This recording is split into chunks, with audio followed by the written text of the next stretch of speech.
जय Shivray sir. हा, जय शिवराय बोला ना. गेल्या 3 वर्षांचा थकीत पीक विमा जो शेतकऱ्यांच्या खात्यावर सध्या वितरण सुरू आहे, हो. ज्यापैकी महाराष्ट्र राज्याचे 921 कोटींपैकी 451 कोटी 415 कोटी बाकी आहे. हो. हे पीक विमा अर्ध्या शेतकऱ्यांना मिळालेला आहे आणि अर्ध्या शेतकऱ्यांचा अजूनही पेंडिंग आहे. 415 कोटींचं वितरण कसं होत आहे, कधीपर्यंत येतील शेतकऱ्यांच्या खात्यात, या संदर्भात थोडी विश्लेषित माहिती हवी होती सर. तर नक्कीच राज्यातील शेतकऱ्यांना जो काही पहिला हप्ता मिळाला 921 कोटी रुपयाचा केंद्रीय कृषी मंत्र्यांच्या माध्यमातून, त्याच्यापैकी 506 कोटी रुपये वितरण झालेलं आहे आणि 415 कोटी रुपये अजूनही वाटप बाकी आहे.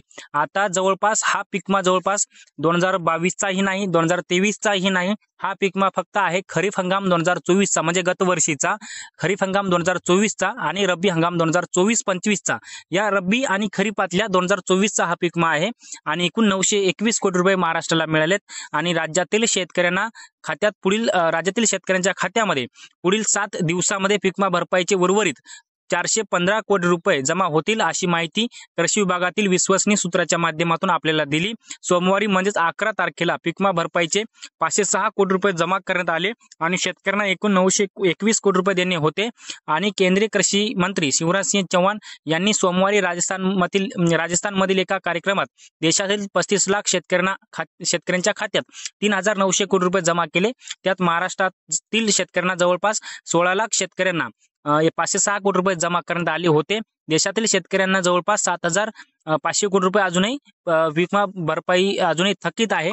म्हणजे एकूण आपण जर पाहायला गेलं तर अजूनही जे पहिल्या टप्प्यामध्ये वितरण झालं होतं त्याच्यापैकी फक्त 506 कोटी रुपये सोमवारी म्हणजे 11 तारखेला जमा झाले आणि अजूनही 415 कोटी रुपये वाटप बाकी आहेत. आणि हे वितरण आठवडाभरामध्ये म्हणजे पुढच्या 8 दिवसामध्ये संपूर्ण निधीचं वितरण होईल, अशी माहिती आपल्याला कृषी विभागाच्या माध्यमातून स्पष्टपणे देण्यात आलेली आहे.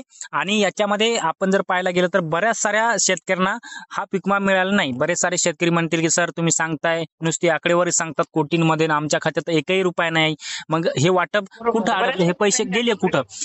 तर ही आम्ही माहिती काय आमच्या मनाने सांगत नाही. जी माहिती कृषी विभागाने आम्हाला दिली तीच आम्ही सांगतो. कारण की मागे कार्यक्रम झाला, कृषी मंत्र्यांनी फेसबुक या सगळ्या सोशल मीडियाच्या माध्यमातून सगळी माहिती दिली आणि तीच माहिती आपल्याला मी पोहोचवण्याचा प्रयत्न करतोय. जसं की आपण जर पाहिलं 2024चं जर पाहायला गेलं तर खरीपचे 800 कोटी काहीतरी आहेत आणि 112 कोटी रुपये काहीतरी रब्बीचे आहेत आणि हे एकूण 506 कोटी रुपये वितरण झालेले आहे. आणि अजून काही शेतकऱ्यांचा पीक विमा मंजूर असून देखील सुद्धा त्या शेतकऱ्यांना जर पीक विमा आलेलं नसेल तर येणाऱ्या 8 दिवसामध्ये याचं वितरण संपूर्ण होईल आणि जवळपास सध्या वितरण सुरू आहे, परंतु येणाऱ्या 8 दिवसामध्ये संपूर्ण क्लिअरिफिकेशन होईल, अशी माहिती केंद्रीय अर्थ मंत्रालयाने आपल्याला दिलेली आहे. अगदीच. या संदर्भात सर असं आहे की काही लोकांना अर्धी रक्कम आली आहे, कुणाकुणाला काही लोकांना पूर्ण रक्कम यायची होती, ते काही रक्कम आलेली आहे आणि काही रक्कम अजूनही पेंडिंग आहे. तर ह्या जो पहिला टप्पा आहे या अंतर्गतच त्याच शेतकऱ्यांना उर्वरित रक्कम पण येईल का? हा, तर काही शेतकऱ्यांना अर्धी रक्कम आली आहे. ती कशी आली तुम्हाला सांगतो. आता काही शेतकऱ्यांचा वैयक्तिक क्लेमचा पीक विमा मंजूर होता आणि त्या शेतकऱ्यांना वैयक्तिक क्लेमचा पीक विमा मंजूर असून देखील सुद्धा त्यांना पोस्ट हार्वेस्ट किंवा पीक कापणी किंवा पीक काढणी अंतर्गतही पीक विमा म्हणजे 2 क्लेम मंजूर होते. त्याच्यापैकी एका क्लेमचा पीक विमा आलेला आहे आणि दुसऱ्या क्लेमचा वाटप बाकी आहे, असंच ना. तर त्याच्यामध्ये त्यांना जे 506 कोटी रुपये वितरण झालं त्याच्यामध्ये पहिला क्लेमचा जो आहे त्यांना आला, दुसरा क्लेमचा बाकी आहे. मग ते 415 कोटी रुपयामध्ये म्हणजे येणाऱ्या 8 दिवसामध्ये ते दुसऱ्याही क्लेमचा म्हणजे अर्धा आलेला ते डबल उर्वरित त्यांचाही पीक विमा या 415 कोटी रुपयामध्ये म्हणजे येणाऱ्या 8 दिवसामध्ये याचं संपूर्ण वितरण किंवा क्लिअरिफिकेशन होईल. आणि याच्यानंतर या 415 कोटी रुपयांमध्ये देखील सुद्धा काही शेतकऱ्यांना मंजूर असून देखील सुद्धा आलेला नसेल, त्यांनाही कृषी मंत्र्यांनी दिलासा दिलेला आहे. त्यांनी सांगितलं की हे पीक विमा वाटप झाला म्हणजे हे संपूर्ण नाही, याच्यामध्ये अजूनही 7,500 कोटी रुपये थकीत आहेत. ते 7,500 कोटी रुपये दुसऱ्या टप्प्यामध्ये वितरण होईल, अशी माहिती आपल्याला आपल्याला कृषी विभागाच्या माध्यमातून देण्यात आलेली आहे. ही मात्र माहिती स्पष्ट आहे. आता हे जे वितरण झालेलं आहे एकूण 921 कोटीचं, हे फक्त खरीप रब्बी 2024चा आहे आणि पुढच्या टप्प्यामध्ये 2022चा खरीप रब्बी आणि 2023चा खरीप रब्बी हे दोन्ही हंगामातले पुढच्या टप्प्यामध्ये वितरण होईल, अशी स्पष्ट माहिती आपल्याला दिलेली आहे. अगदीच. आता या संदर्भात ज्या काही लोकांना पहिल्या ह्याच्यामध्ये काहीच पैसे आलेले नाहीयेत, पूर्ण सपोज पहिला हा जर टप्पा पूर्ण संपला आणि ह्या 8 दिवसांमध्ये काहीच पैसे आले नाहीत, तर त्या शेतकऱ्यांना दुसऱ्या हप्त्यामध्ये दुसऱ्या टप्प्यामध्ये पैसे येतील का कन्फर्म?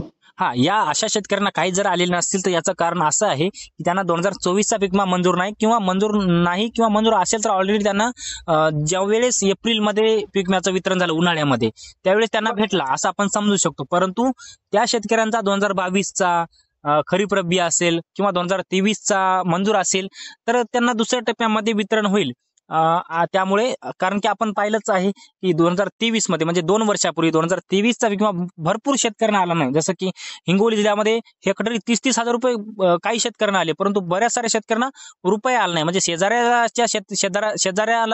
30,000 रुपये आले आणि त्या बाजूच्या शेतकऱ्याला एकही रुपया आला नाही. मग त्या शेतकऱ्याला पुढच्या टप्प्यामध्ये वितरण होऊ शकतं. सगळ्यांना समान जी रक्कम आहे, नुकसान तर समान आहे, मग एकाला पैसे आले आणि एकाला का नाही आली, तर त्यामुळे जी उर्वरित जी रक्कम आहे 2023ची असेल, बऱ्याच साऱ्या शेतकऱ्यांना वाटप बाकी आहे. जसं की बरेच सारे जिल्हे आहेत, त्यामध्ये संपूर्ण महाराष्ट्राचा जी विचार करूया आपण, जिल्हा कोणता एकाचं नाव घेता येणार नाही, सगळ्या जिल्ह्यातील शेतकऱ्यांना असं बाकी असेल तर ते वितरण त्याच्यामध्ये होईल.